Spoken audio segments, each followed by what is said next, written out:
Welcome to LoveShift at the Movies. Enjoy your show.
Let this box symbolize everything that we think about as we go through the day.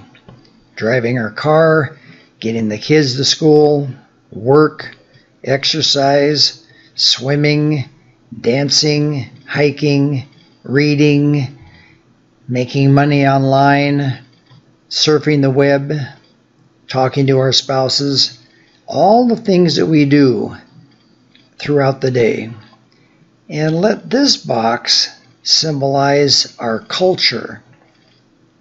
What does it mean to be an American? Is there such a thing as race? How should we treat the elderly? Is there a power greater? What's going to happen in the world? What is the fashion industry telling us is beautiful? All of these influences are impinging on our psyche and on our behavior as we go through the day. Now, what would happen if we re-envisioned ourselves as being firmly planted on the earth? And if we thought that perhaps the earth has a purpose, an identity, an essence, and that we could have a sense for what that essence is and feel connected. And if we felt connected like that, we could become conscious of that connection and understand our place and actually recognize that that trajectory is part of the purpose for our being here on earth. And if we had that orientation, we would be environed differently, and we actually would now see ourselves as being part of the living realm. And if we were to in fact see ourselves that way, we could form a global community with many other people who are similarly reorienting themselves to life. And if that were possible, then the trajectory of the human enterprise would be vectored toward a more successful paradigm where individuals would see themselves connected, see themselves as working together, and could become as wise and loving as the system that produced them. And if they did that, and if many people did that, and if we could reach a critical mass of people who have done that, we actually could bring about on Earth a global community with a culture that works for the benefit of all life. That would be a very noble goal, and if we could achieve that in our lifetime, we could leave the Earth for our children and grandchildren as a safe and benevolent habitat for them to grow up in and for their children to grow up in. And that would be a really good thing, to take this pressure and move it forward to do that.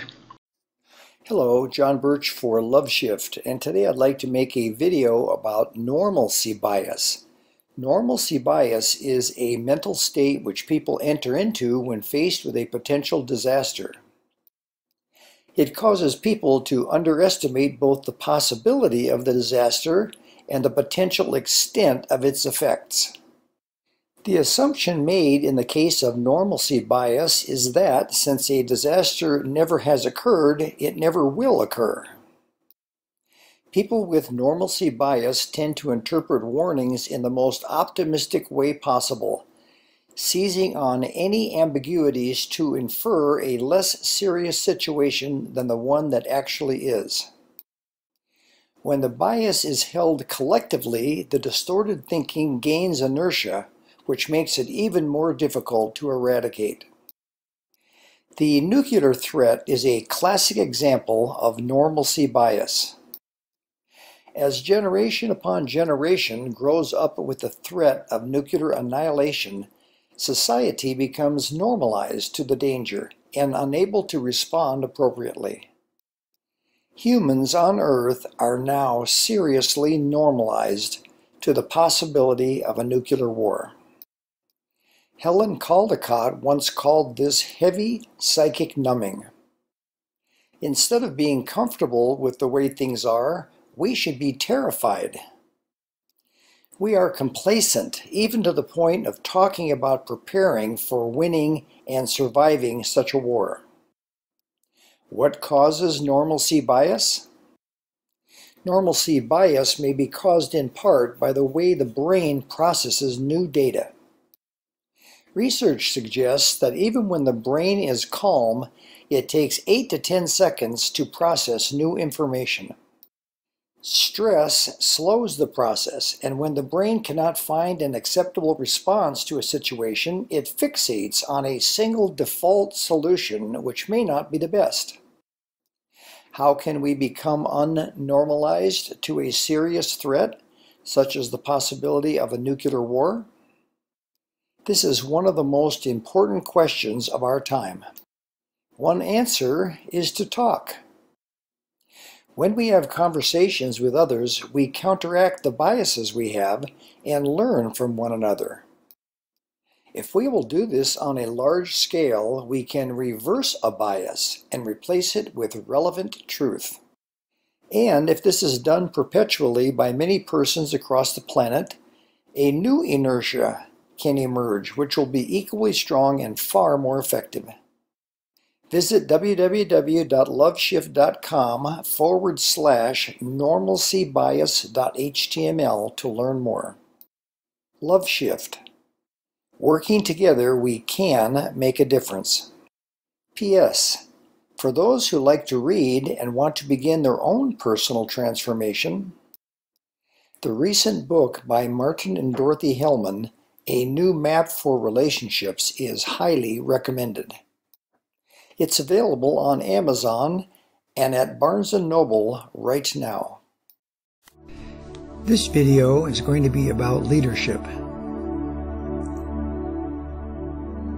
Who is qualified? Whom can we count upon to lead? And what skills are needed to lead effectively? Look at this image. What do you see?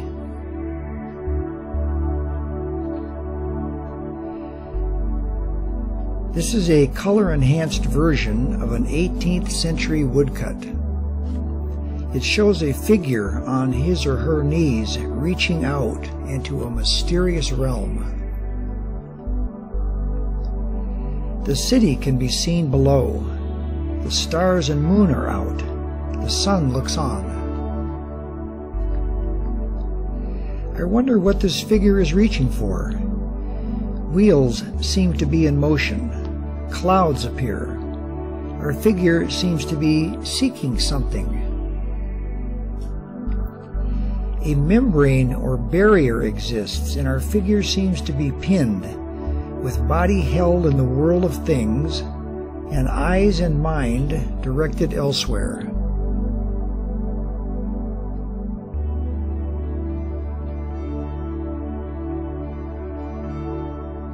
So what does this have to do with leadership?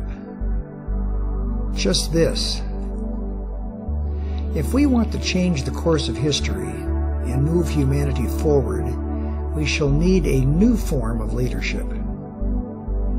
But here's the deal. The new leader is not going to be a political figure, a scientist, an internet engineer, or even a spiritual guru.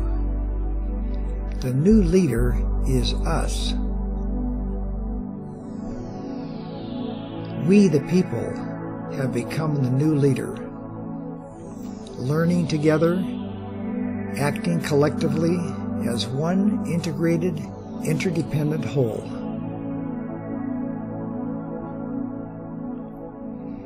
Are we qualified? Can we be counted upon? And what skill or skills do we need now to be able to lead effectively? Visit www.loveshift.com to learn more.